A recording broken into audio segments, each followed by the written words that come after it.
হুমায়ুন দা, তাহলে কি দাঁড়ালো? এই মুহূর্তে জবাব চাই বাংলাতে আপনাকে চেষ্টা করা হচ্ছিল লাইভে, তার মানে এই পুরোটাই প্রি প্ল্যান ছিল, তৃণমূলের নেতারা বেছে বেছে মেরেছে?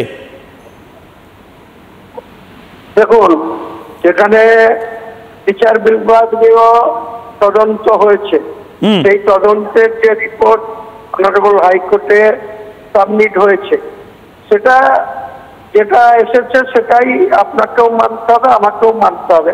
কারণ একটু ভেতরের খবর বলুন, সবাইকে সম্মান দিতে হবে। ভেতরের খবর বলুন, করেছিল কারা? মঙ্গল গ্রহ থেকে কেউ এসে করেছে? একটু ইনসাইড ইনফো দিন না। হুমায়ুন কবির, আমি ব্যক্তিগতভাবে মনে করি হুমায়ুন কবিরের মতন এরকম ক্যারেক্টার পলিটিক্যাল বাংলাতে কম আছে, একটু জানান। 11 জন মার্ডার কেসের আসামি হিসেবে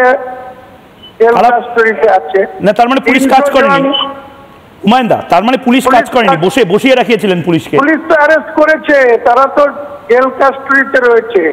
300 জন আর 11 জন মার্ডার। তারা কি বহিরাগত? তারা কি বহিরাগত হুমায়ুন দা? তারা কি বহিরাগত? খুনের হুমায়ুন দা, তারা কি বহিরাগত? বহিরাগত হবে কেন? বহিরাগত স্থানীয় সেই এলাকারই লোক। তাহলে মুখ্যমন্ত্রী বলছেন যে বহিরাগত? অ্যারেস্টে প্রমাণিত। মুখ্যমন্ত্রীর কাছে সেই ধরনের খবর ছিল, তাই মুখ্যমন্ত্রী তখন বলেছেন।